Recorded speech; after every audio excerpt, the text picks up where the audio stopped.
अब हम पहुंच चुके हैं सबसे भावनात्मक हिस्से पर। अध्याय 5। यह कहानी का हृदय है। यहां गोलियों से ज्यादा भारी है खामोशी।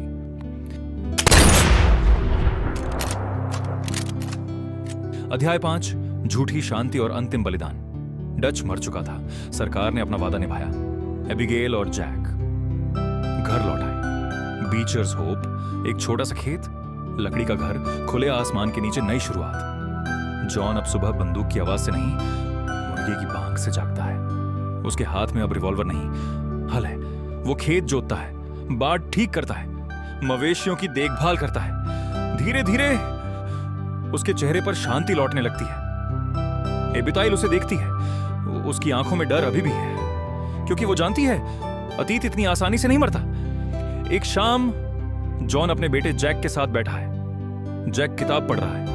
जॉन उसे देखता है। वो सोचता है, क्या ये वही जिंदगी है जिसका मैंने सपना देखा था? एक साधारण जीवन, न भागना, न छिपना, न खून। लेकिन दुनिया अक्सर साधारण लोगों को शांत जीवन जीने नहीं देती। एक सुबह दूर से धूल उठती दिखती है, घोड़ों की टापें, सरकारी सैनिक।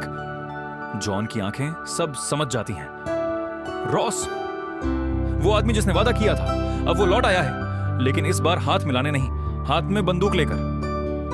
रॉस कहता है, तुम जैसे लोग कभी नहीं बदलते मास्टन। जॉन समझ जाता है वो कभी आजाद था ही नहीं, वो सिर्फ इस्तेमाल हुआ था, और अब वो एक गवाह है, एक खतरा। जॉन अंदर जाता है। एबिगेल उसकी आंखों में सच्चाई पढ़ लेती है।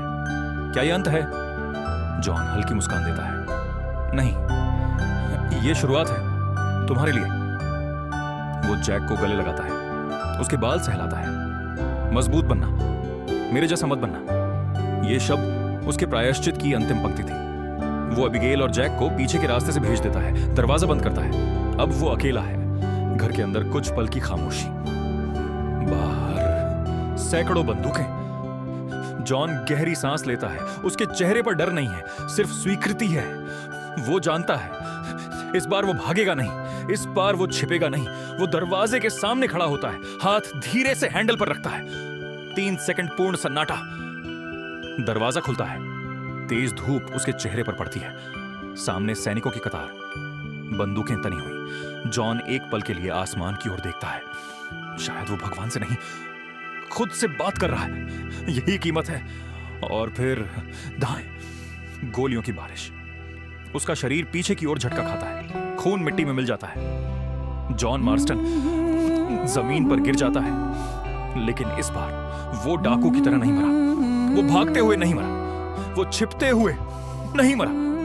वो खड़ा रहा, एक पिता की तरह, एक पति की तरह, एक इंसान की तरह, जिसने अपनी गलतियों की कीमत अपनी जान देकर चुकाई। यही उसकी रिडेम्पशन थी, यही उसका प्रायश्चित था।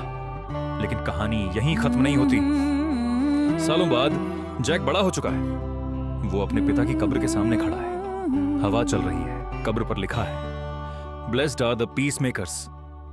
जैक की आंखों में वही आग है जो कभी जॉन की आंखों में थी। वो घोड़े पर बैठता है और रॉस को ढूंढने निकल पड़ता है। इतिहास फिर खुद को दोहराता है। शायद यही सच्चाई है। पाप का चक्र आसानी से नहीं टूटता, लेकिन कुछ लोग अपने खून से नई पीढ़ी को मौका देते हैं। जॉन मार्स्टन मर गया, लेकिन उसका बलिदान हमेशा जिंदा रहेगा।